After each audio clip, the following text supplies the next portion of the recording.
Tentu, mari kita telah kisah berdirinya Kerajaan Mataram. Kisah ini bermula di pedalaman Jawa Tengah pada abad ke-8 Masehi. Saat itu, lanskap politik Jawa didominasi oleh dua kekuatan besar.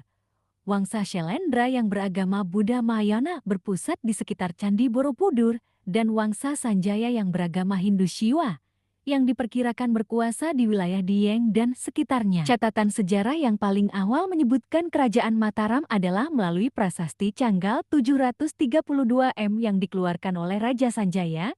Prasasti ini mengisahkan pendirian lingga lambang Siwa di atas Bukit Stiramandira dan menyebutkan seorang raja bernama Sana yang digantikan oleh keponakannya, Sanjaya. Meskipun prasasti ini tidak secara eksplisit menyebutkan Mataram, para ahli umumnya mengaitkan Sanjaya sebagai pendiri dinasti pertama yang kelak akan melahirkan Kerajaan Mataram Hindu. Masa-masa awal Mataram diwarnai dengan naik turunnya kekuasaan dan kemungkinan besar berada di bawah pengaruh yang kuat dari Wangsa Syailendra. Beberapa teori bahkan menyebutkan adanya periode ketika Mataram menjadi bawahan Syailendra. Bukti kuat mengenai hal ini adalah ditemukannya prasasti-prasasti berangkat tahun dari kedua wangsa yang lokasinya saling berdekatan.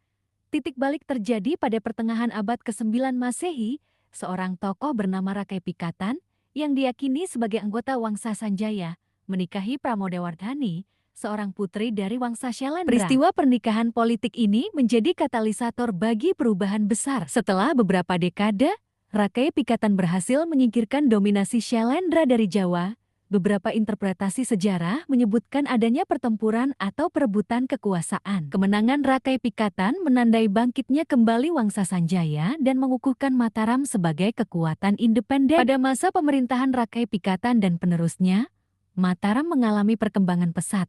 Mereka membangun berbagai candi Hindu megah di sekitar Yogyakarta, seperti Candi Prambanan yang dipersembahkan untuk Trimurti Brahma, Wisnu, Siwa.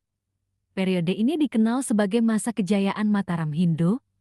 Namun, pada awal abad ke-10 Masehi, pusat kekuasaan Mataram secara misterius berpindah ke Jawa Timur. Beberapa faktor yang mungkin melatar belakangi perpindahan ini antara lain letusan gunung berapi Merapi yang dahsyat, tekanan dari kerajaan Sriwijaya di Sumatera, atau alasan politik dan ekonomi lainnya yang belum sepenuhnya terungkap. Meskipun pusat pemerintahan bergeser, nama Mataram tetap melekat dan menjadi cikal bakal kerajaan-kerajaan Jawa Timur yang kuat seperti Medan Kamulan di bawah kepemimpinan Empu Sindok. Periode Jawa Timur ini kemudian melahirkan tokoh-tokoh besar seperti Airlangga dan Kerajaan Kediri.